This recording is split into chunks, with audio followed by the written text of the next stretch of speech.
Today I'm going to be making lunch and I'm going to be doing a follow-up video to one that I did a few weeks ago, which was to do with like job interviews and job interview technique. So this video is specifically targeted at graduates because hopefully if you're not a graduate and you've been through the motions a bit more, you'll have a bit more of an idea. But it's the graduate thing that's it's the trickiest because you've basically got no reference point. You haven't been through anything similar before. I know if you've maybe gone to an interview for, an access interview to a university or college or whatever, then it's kind of similar, but it's not really the same because, like, for the company, there's a lot more at stake when you're hiring someone than there is for like a university when you're accepting, one of, if you've got like 100 places or something, then if you make a mistake on one, it's no massive deal. But if you're interviewing someone for, a position that you've got, if you make the wrong hire, it is a big deal, especially because it's not that easy to get rid of people. So companies will be quite selective about who they let in, and rightly so, because it's in something like my sector, which is IT, like your biggest cost is the people. So the thing is, right, when you go for an interview, you're going to be nervous, and that's fine. In fact, if you're not nervous, then there's probably something wrong with you. I had, when I was doing my PhD, I did like the head of the department in Leeds at the physics department. He was talking about nerves when he was given, like before he gives a presentation at a conference or something. And he always said that getting nervous is part of giving a good presentation, and the day that he didn't get nervous would be the day that he gave a bad presentation. And this guy was good. His presentations, were always really engaging. He knew his stuff, but there was loads of people who knew the stuff, and it'd just be terrible giving presentations. So nervousness is actually a good thing, and even if you transmit a little bit of nervousness to the person interviewing you, then it lets them know that you care. So, don't be worried about looking a bit nervous because you've just come out of college or university. You don't know what you're doing. I mean, you literally don't know what you're doing. So that's fine. However, what you don't want to come across is as some kind of neurotic who can't keep themselves together under stress, because in all likelihood, as part of your job, you're going to come across, there's going to be stressful situations. We all stress ourselves out a bit when we're doing our jobs. There'll be time scales that you need to meet and things like that, and that'll these cause stress. So you need to be able to, getting stressed is fine, but you need to show that you can keep it under control. So what do you do about that? Well, the point is about when you're handling stress in situations, you need to have done the homework before the situation. So, being stressed is a psychological and physiological thing. So we get nervous and anxious about things because you want to do well. It provokes like the fight or flight response, which is like when you're under attack or something, your body doesn't really know the difference. I think is it Joel Sapolsky or something like that, and he talks about, animals don't suffer stress. Well, wild animals don't suffer stress, even though they can go through like horrific experiences, but the stress response is like a peak, because it's like the zebra sees the lion and it's like and that's its stress response. Cortisol levels, it it flight or fight response kicks in, but then it either gets away or dies. So if it's got away, then it's over, and it just goes back to normal and calms down. Now humans don't tend to do that quite as well.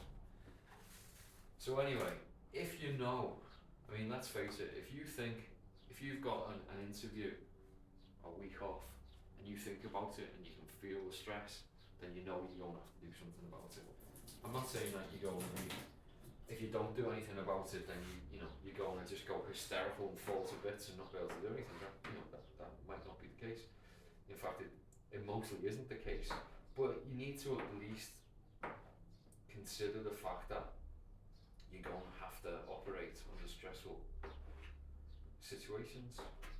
So, I'm a big fan of EFT and tapping, and I've talked about that a little bit on these videos. And although, this isn't going to be any type of instruction manual on how to do EFT, there are loads of videos on YouTube about it. There are just so many that I wouldn't even consider doing one myself, because there's just people who earn a living with EFT, and so look at them, don't watch them explain it, don't watch me. Anyway, that's it. You can basically get your base stress level down, so that when you think about going to the interview, that you can tell that you're not going to freak out, because you've done your tapping, you've gone round your cycles, and you know that it's somewhat under control. So one of the things, the vital thing for actually keeping your stress under control is actually knowing that you've got this. You've got it under control. This the interview in terms of what are they going to ask you, what are you going to have to do, in advance somewhat what it's going to be. So usually in an interview they'll tell you the format. I don't think I've ever been to an interview where I've had some kind of test that I wasn't expecting, for instance. But as a graduate, it's unlikely that you're going to have to do any kind of to be able, you're not going to have to do any coding test or anything like that, probably. But you might get some kind of I've done some kind. A few times there's been these psychological tests, where they ask you things like, you would kill your parents because and they're just trying to weed out the psychopaths or something. I don't really know why they do them. So know what's coming up. When they send through the invitation to go to the interview, that's when they'll tell you what you're going to do. So if there's anything on that you're uncomfortable with, look into it. That's it's kind of it's 101, but you'd be surprised. I've interviewed people who come to the interview and don't know what the company does at all, doesn't know what so I think my first job, I was an analyst programmer. So I was like, oh, what's an analyst programmer? I didn't know. And then one of the questions was, why do you want to be an analyst programmer? So fortunately for me, I didn't know what an analyst programmer was. So I went and found out what an analyst programmer was. And so, as part of the interview question, they don't want to know, why do you want to be an analyst programmer? They want to know, have you gone away, figured out what it is? Can you come up with some kind of story that you can transmit to someone when they ask you, why do you want to be an analyst programmer? You don't want to say, because it pays well, or because I like coding, or you say, in fact it's even, I said, well, I had to look up what this post meant, because analyst programmer was not something that I'd come across before, blah blah blah. And you need to be able to show them that you can transmit ideas, so you can acquire knowledge. Because all jobs that you're likely to be going for as a graduate are to do with, information and knowledge transfer. That's just what modern jobs are all going to be about. Trying to figure out which one will fit in the plan best. So it's not, unless you're going for some kind of completely geeky, the more autistic you are type, the better type job, you're going to have to show them that you can acquire information, or that you have acquired information, that you know how to communicate that information, and also that you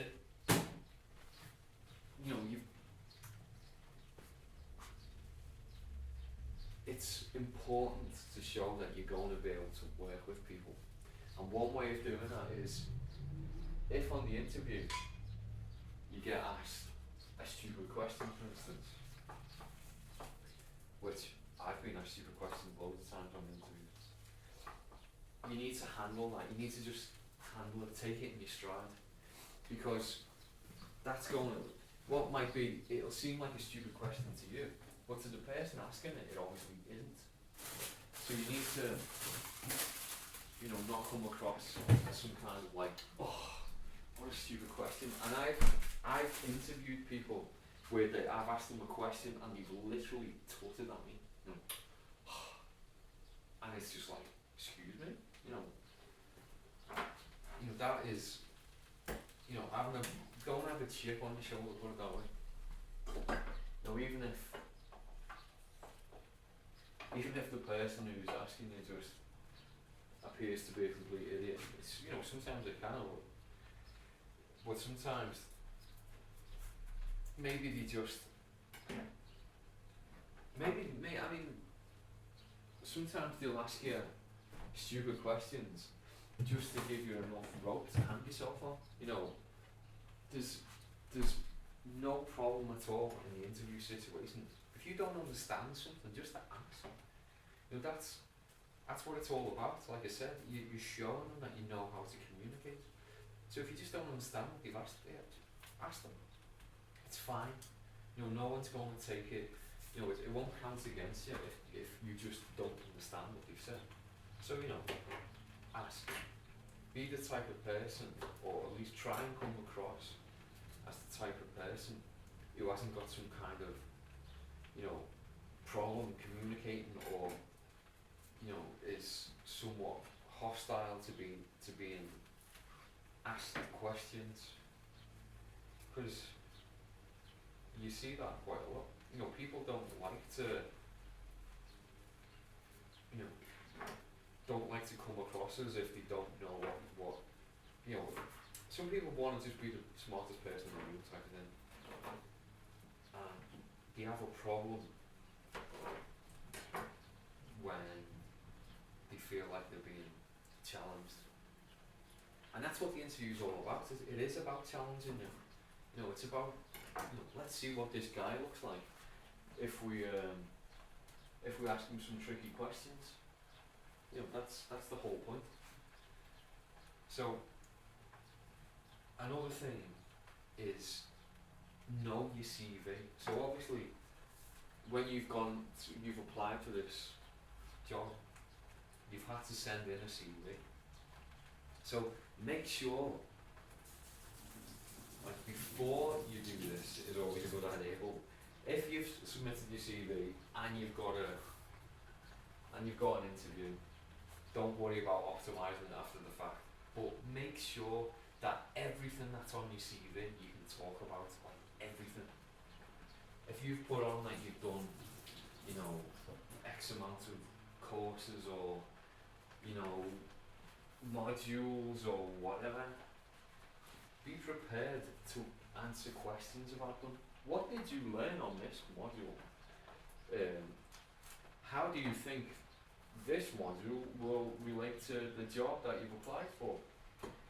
Even if you're thinking to yourself, what a waste of time that module was, say that, you know, you can just say, well, I had high hopes of this module, but it wasn't, whatever. You know, because they're going to ask you questions, and you've got to not, like, clam up when they ask you a question. Why did you do this? Well, I had to because it was part of one of the core modules, and it was rubbish, and, you know, don't do that. Even if, let's face it, if I'm talking to graduates now, we've all done a degree. So there are things that are core subjects and whatever you study that are just dull. You know, you don't want to do whatever. So if you get asked, why did you study that? At least be prepared to say, well, this is a core, this is like the base, the foundation level that other principles are based on, so you have to learn this. Even though it's not the most interesting thing in the world, it does, you need to know these things so that you can study like the more attractive things, and then say, like what, and then, you go into that. So, I don't know, like me doing physics, what things did we have to do that were core, that was boring?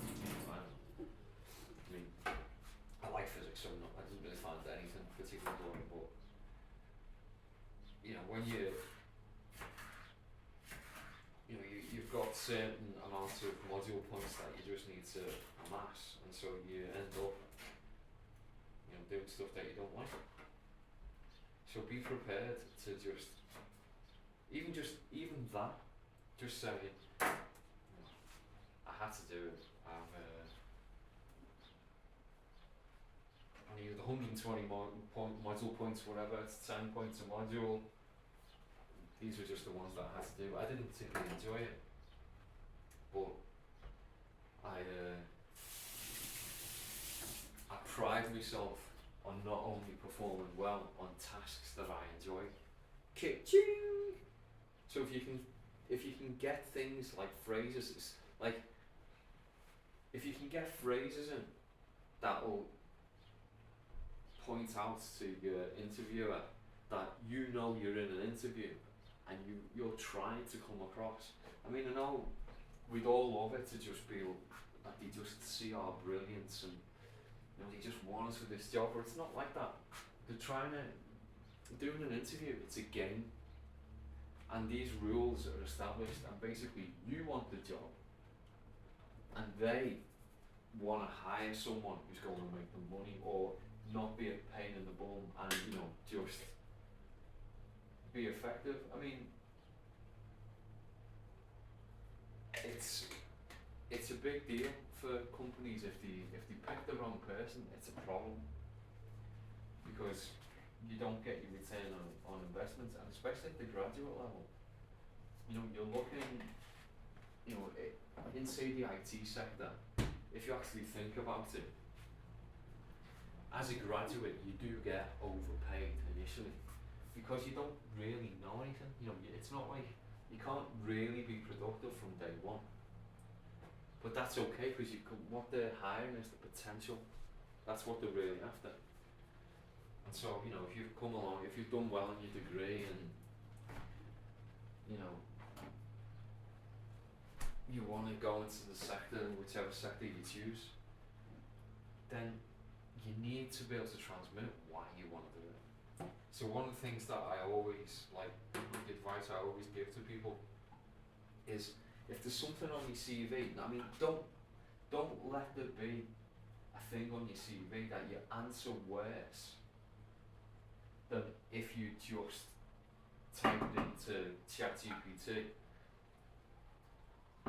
give me a 1 minute summary of whatever at the level of a 12-year-old. No, there should be nothing on your CV that is worse than that. So what I mean is, when they ask you, what did you've put down that your end of degree, end of term project was this. How do you think that might help you in this job, and it might not at all. There might just be nothing.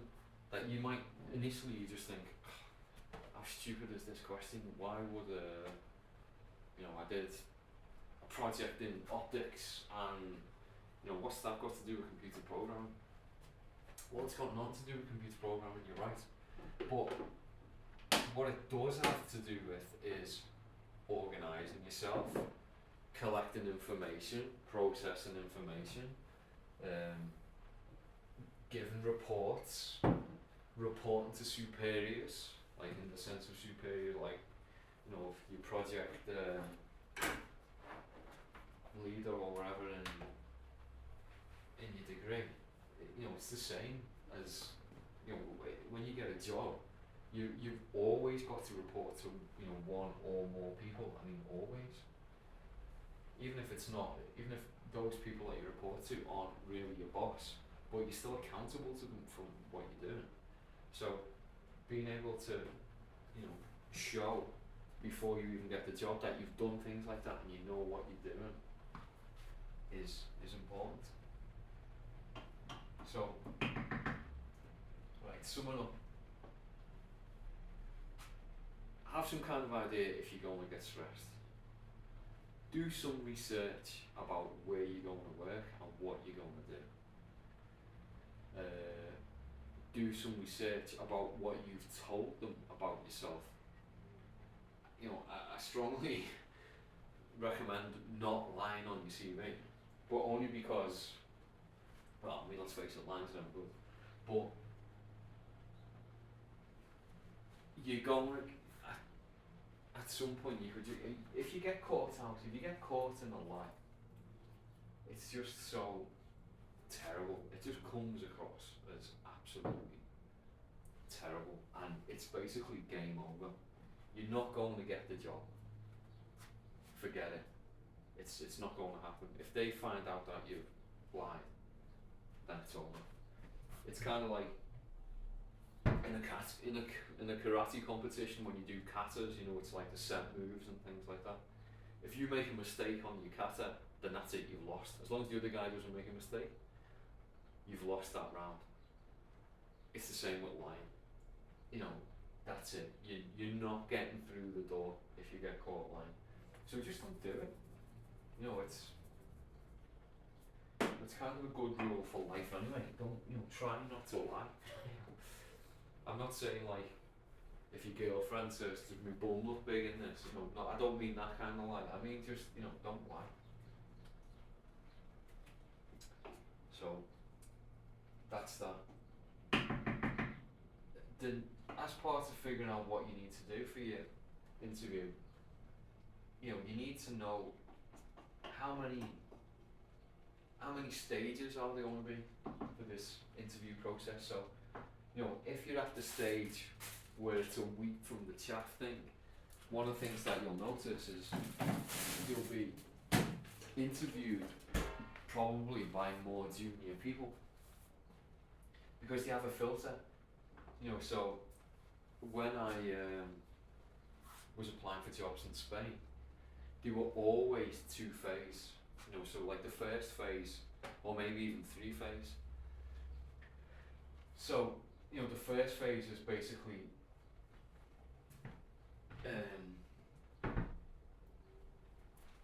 let's just get rid of all the idiots, and let's just get rid of everyone who's just clearly won't fit in. So you'll get asked questions that are quite a lot more generic. You'll get asked about any experience that you've had like during your course and things like that.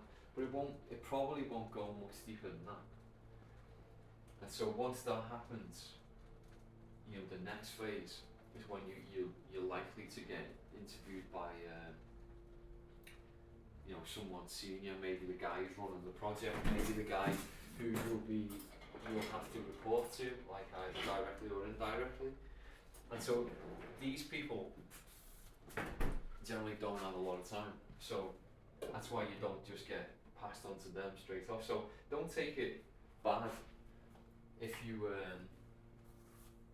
get interviewed by some guy who's like not much older than you, because that happens as well.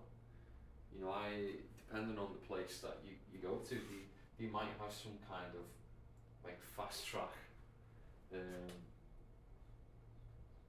process where they want to get people involved, and so I was involved in the selection process not long after like only a couple of years after I'd started our company, and it was interesting because you can see people come in and it's like, wow, that was me 2 years ago.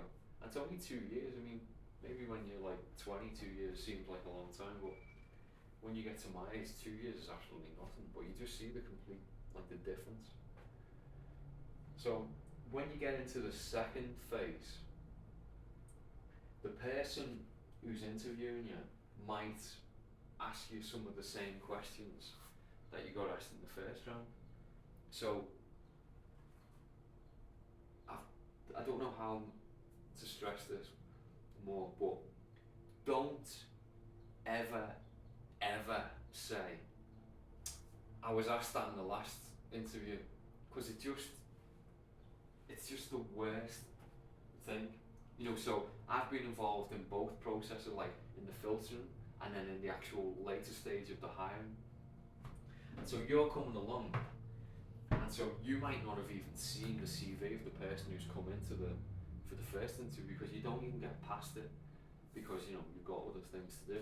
And it's only when, oh right, so you're going to be interviewing someone, they're in the second phase now, the final phase or whatever, here's the CV, and then you get it, and then, so you look through it and stuff. And what tends to happen, or at least in the organisations that I was involved in, no one would prime you for the interview. They wouldn't come in and say, well, I didn't really like him, but we're going to give him a chance. So there's none of that. It's just literally, here's the CV, you're interviewing them at 10 o'clock. And so, I get the CV and look through it, or a few things that I've never heard of, maybe have a little search, what does this mean? Then I ask my, I ask Google,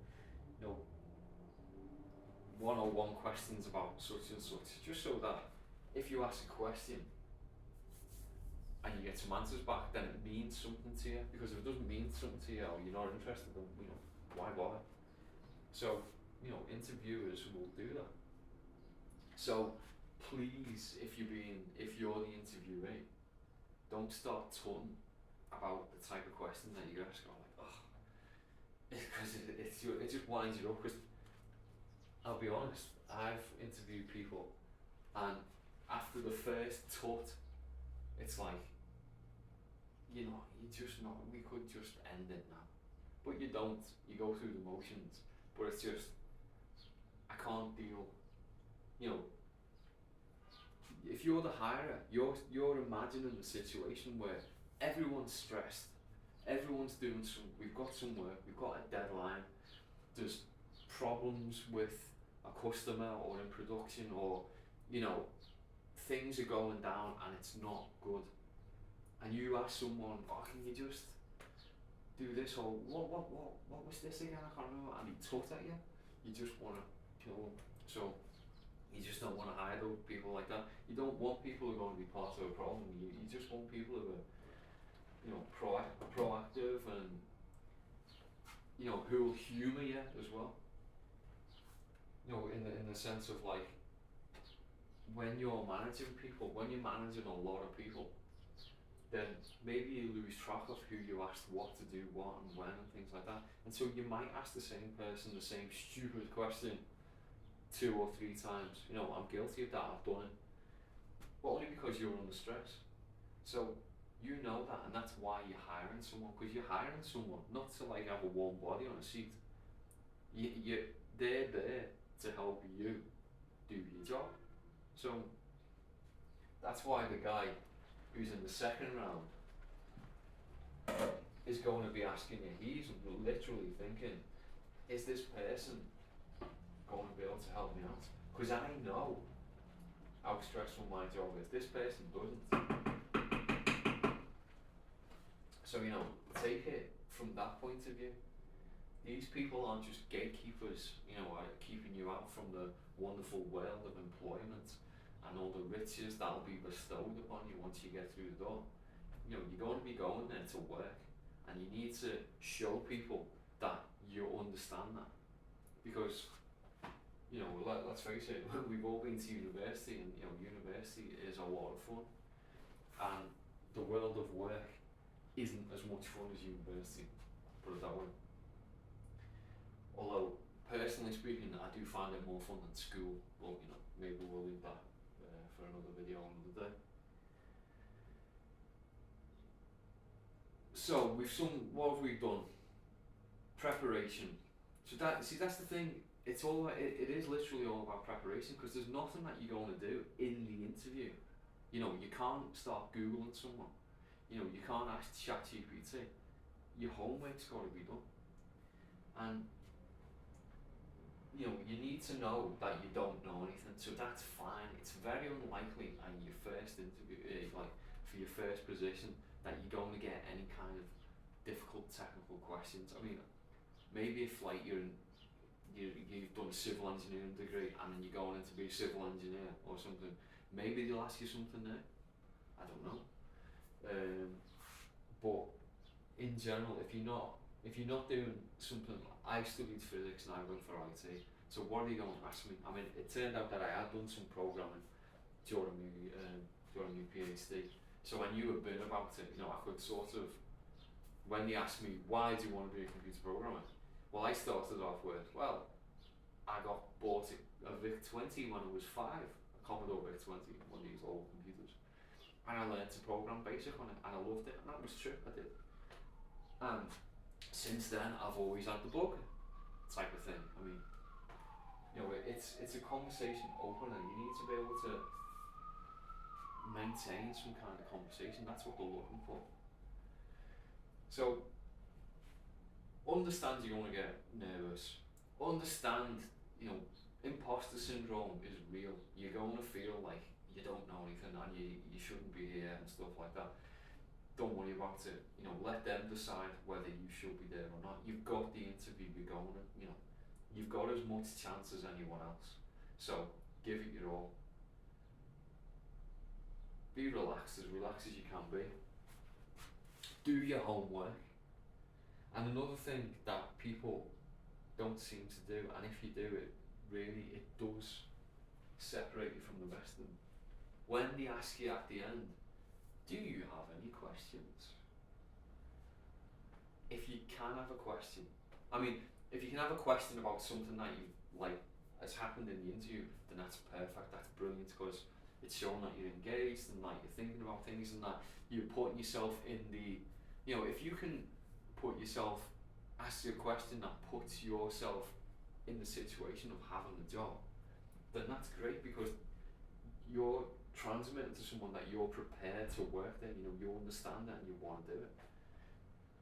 If you don't, if nothing comes to mind, have a question or have a final comment or, close. If you can take the initiative and you have a closing statement for the to give to the interviewer, then that's brilliant, because it's like it's just setting you're finishing off the arc of the story. You're going in and you're showing them that you're in control, and that's really important. If you can transmit this, like your concept of like your self-ownership, that you are responsible and you're responsible and you take responsibility for the situations that you're in, even if it's a job interview when you're obviously, the balance of power, you're not in control of it, but you can still transmit that you're in control of the part that you can be in control with, then that'll set you aside, set you apart from like the vast majority of the people who, I've mentioned this before in other videos, some people go to job interviews and it's as if you've said to them, right, you've got 10 minutes, show me how much of a tit you are, and like they'll just like sit there and welcome to great work, and you're just like, whoa, stop. So don't be that guy. Go along. If you are funny, then it's great to someone to come along and make you laugh in an interview. It's great, but as long as they don't look like an idiot, you know, there's a time and a place for everything. The last thing you want is if you're going to see a customer and it's a serious thing and maybe the customer's a bit riled, about whatever, maybe you're in a support call, you don't want some idiot like just like, I don't know when to take things seriously and when I do, and try and come across as stable at least. So, like I said, closing comments are really good because, well, exactly that. You're just letting them know that you're in control. And also, not that this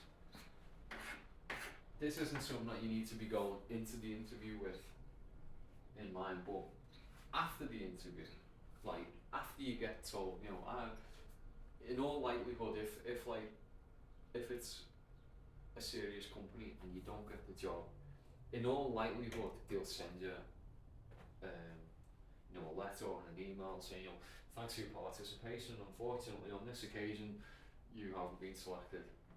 Answer that email, because you literally never know. You don't know why you didn't get in. Maybe you were on the list to get in, and suddenly for some budget reasons, instead of hiring 2 people, they could only hire 1, or whatever. If you can stay in the good graces by just, obviously, if it's a place that you don't really want to work, then don't bother. But I'm a massive advocate of not burning your bridges. It's like I've gone back to work at places several times because even though at the moment of handing in your resignation, you feel like picking up a chair and throwing it through the window, don't. And you get more perspective. Sometimes you leave a job and go to another job, and that other job, although it pays more, it's just a worse job. You just hate it. And then if you can go back somewhere, then you'll likely, in all likelihood, go back, on a better standard. So, in terms of like a job interview and you're getting told that you haven't got it, ask them for feedback. For instance, you say, oh well, it's a shame. Is there anything in particular that you feel like would improve on in my CV, or just if you spend 10 minutes, 10 minutes, just coming up with some ideas and then answer them, and you could say something like, would it be possible if you could maintain my CV on file in case another opportunity comes up? Because you might, like I said, you might not have failed the interview, it's just that you can't hire you. So, if another opportunity, next time they're hiring, it's not impossible that they'll say, oh well, we've already interviewed this guy, he seemed pretty good, let's bring him in again and compare him with new candidates. Because, what if you just,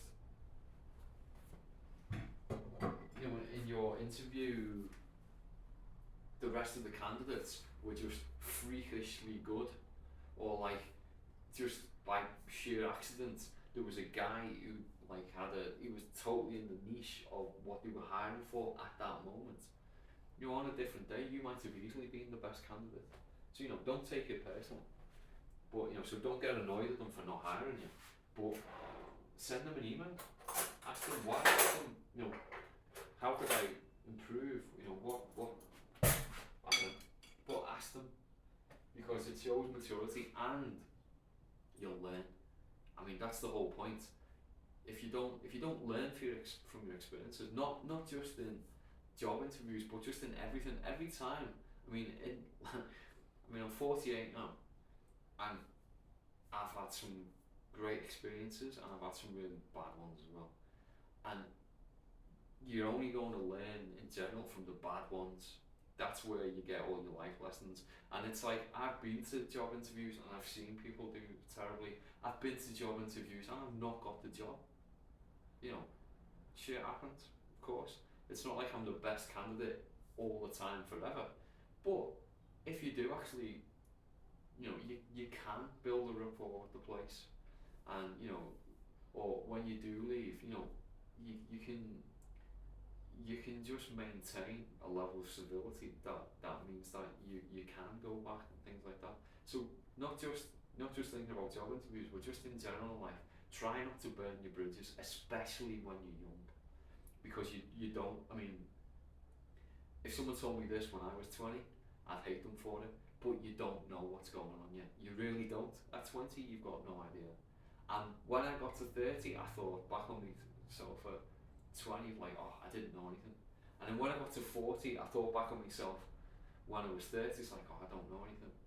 And I tell you what I know is going to happen. When I get to 50, and when I get to 60, and when I get to 70, and when I get to 80, I'm always going to know that I've learned more, and at that point in time, I didn't really know what was going on. You get to like 30, and then it's like, well, I didn't know everything, but I had a better idea. And now I think about 40, like, well, yeah, I'm sort of getting up to speed, but I've still learned so much since then. So that's just the takeaway: is do your homework. Try not to get nervous. Don't come across as a tit, and you know when you come across as a tit. You'll know that. So don't. And then follow up. Apart from that, my lunch is cooked. Good luck with your job interviews, and I'll see you in the next video.